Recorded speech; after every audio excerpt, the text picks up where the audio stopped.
Hello everyone, I am Xeracon, and today I'm going to be discussing, today I'm going to be reviewing the Star Wars Episode VII, The Force Awakens movie. Now, before I even start, it's already in the description, in the title, but this is going to be spoiler heavy, so if you have not seen the movie and don't want the movie to be spoiled for you, stop it now and come back at a later date. Because I will be discussing this movie almost thoroughly.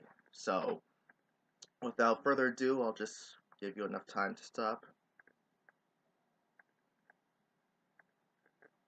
Okay, so, Star Wars The Force Awakens. This was another movie that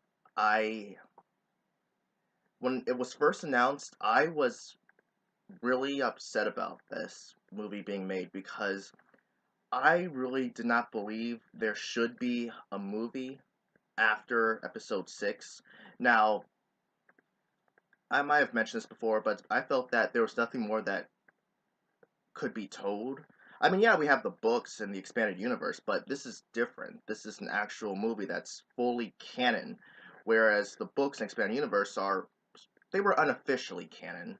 I mean, especially since there were so many different branching paths and stuff for the series, so that was forgivable. But this is officially canon, and it makes the expanded universe non-canon. Um, but I was like, are we really going to be doing this? I mean, why? I had so many problems with this. But then it sort of grew on to me as more trailers were released. And after seeing it yesterday, my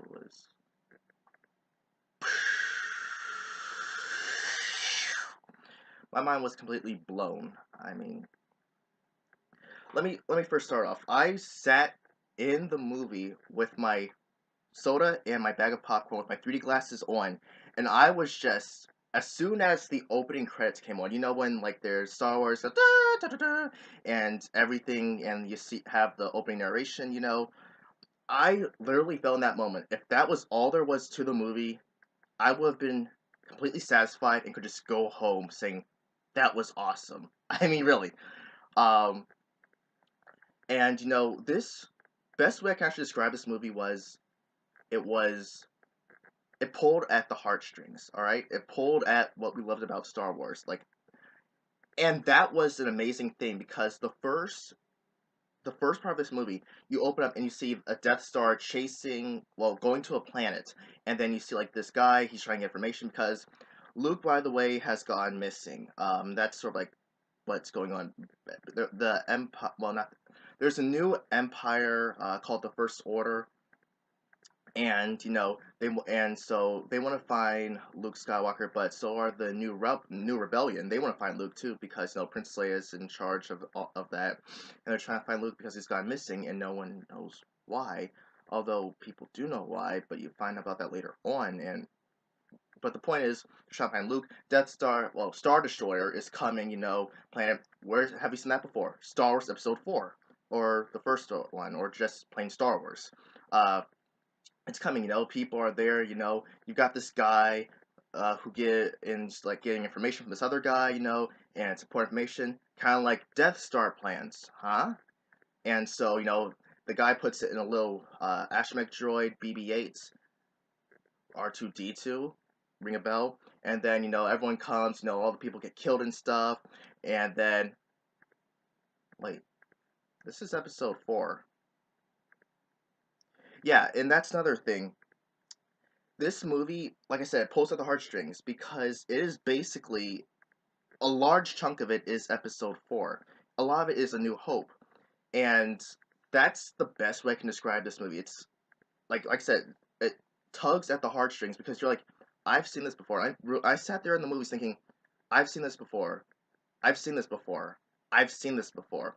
And that's a great thing, but it's a bad thing.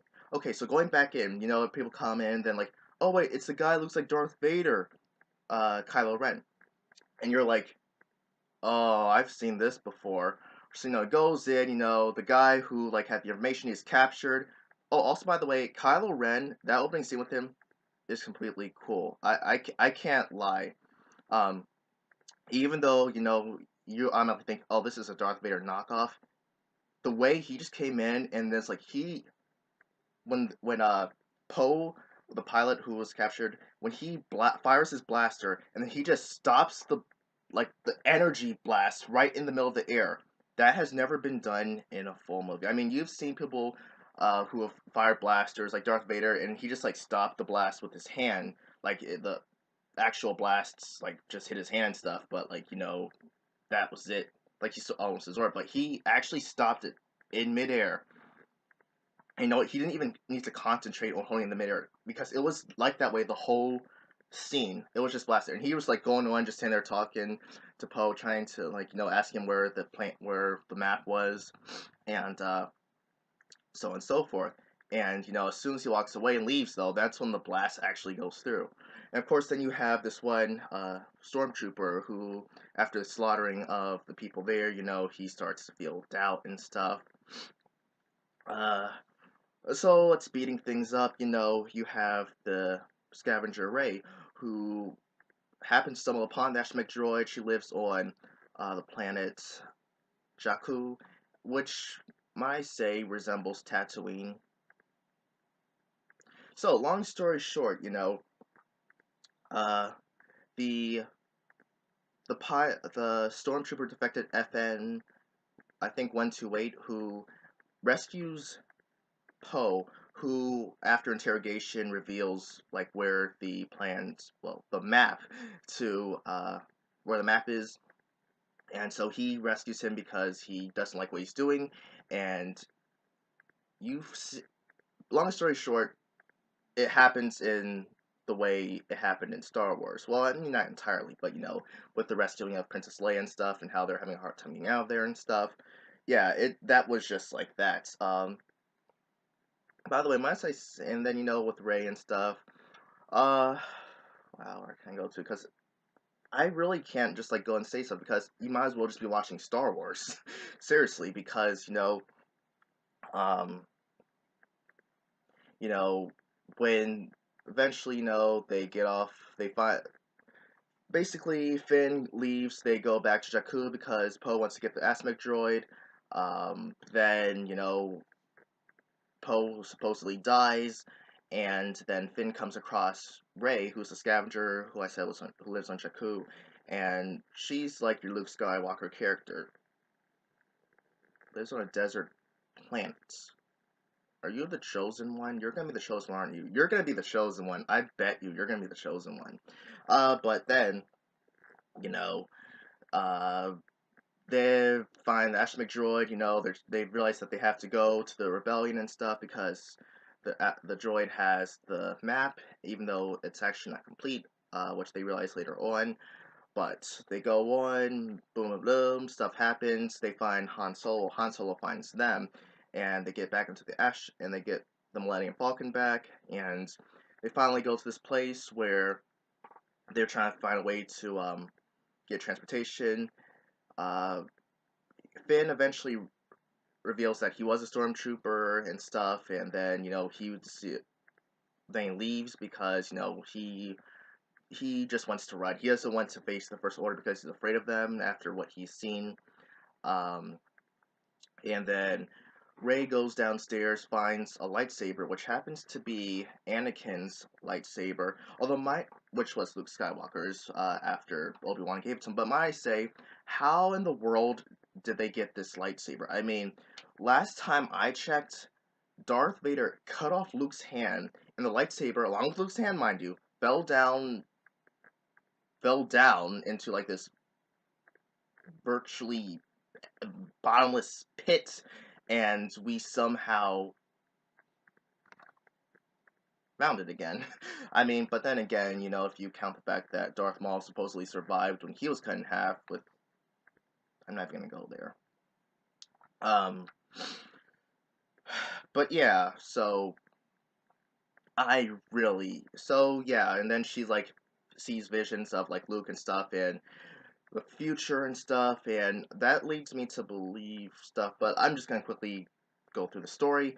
Eventually, Kylo Ren comes to planets. They start destroying the place, and then Rey gets captured because she's seen the map, and so Kylo Ren takes her prisoner instead and feels that they don't need the BB-8, who actually has the full, well, not the full map, but has the map that she's seen. By the way, also Kylo Ren has issues. I mean, he gets angered easily. He destroyed a computer out of anger. He's destroyed a chair out of anger with his lightsaber. This guy's got issues, and you can already tell that this is Lost Star Wars because, like, there's this one commander guy who's like competing with him, who is like that guy who at first I felt was like that guy from Star Wars who Vader was just like choking, and then Grand Moff Tarkin told him Vader released him and stuff. I thought he was that guy, but then they're actually competing head to head for like this guy who you can obviously tell is supposed to be the emperor of this new trilogy, and stuff like that. So Kylo Ren's interrogating Rey, but apparently she has the power of the Force in her, and she's able to beat him through the interrogation, even though he's trained and she has never ever used the Force before. So yeah, and so then turns out the First Order's created a Death Star planet. All right, even though it's bigger than the Death Star, and it looks more like a Deku seed from The Legend of Zelda, but basically they created a larger Death Star, and actually it is kind of a Death Star because it draws power of the sun in order to use to destroy it, to destroy planets, and in that sense it is a Death Star because it is the death of a star, and the sun is a star. But, of course, there's always got to be a weak point, so, they go in, the rebellion's like, alright, let's go and destroy this thing, woohoo, got, oh hey, we got this little, like, weak point, let's go destroy that part, So, Finn just wants to go in to rescue Rey, so, they go in, turns out that Kylo Ren is, wow, Leia and Han's son, and Luke trained him to be a Jedi, but something went bad, and so joined the dark side, and he, and Luke felt bad, and that's why he left and stuff. So they're going in, Rey is able to use the Force. She escapes and stuff from being captured and stuff. So they eventually reunite, trying to escape. Han finds Kylo, whose actual name is Ben. I'm not sure if that means like Ben Kenobi. In verse, there's like he's like Han's trying to talk down Kylo and say, "Hey, come home" and stuff. And you know what? You've seen Star Wars. You already know how this happens. Ben, Obi-Wan, Ben moment. You know how that's gonna end. Uh, so yeah, so they leave and stuff. Then Kylo fights Finn, who actually had the lightsaber at the time. And how the heck did Finn hold his own briefly against Kylo? And by the way, I know Kylo was wounded, so you got that. Also, Kylo was tough. I mean, seriously. He was literally bleeding out, and every 5 seconds he was just going. I mean, seriously, that guy was. Wow, I have to give him props for doing that because that just made him look cool, in my opinion. Anyway, he loses the fight, Finn that is, but then Rey picks up the lightsaber, fights him, and she gains the upper hand and actually bests him. But then like the Earth splits because the Death planets get splitting apart and stuff, so they leave and stuff, but stuff happens, blah blah blah. They find, well, she goes to Luke. I feel like he looks like he's gonna be a Yoda figure. What are we gonna call the next one, right? The First Order Strikes Back. So yeah, because it resembled Star Wars so much, I loved it, but that's the reason I also hated it. So, what did you guys feel about? Did you love it? Did you hate it? Let me know in the description, well, in the comments down below. Until then, I am iamxeracon, signing off.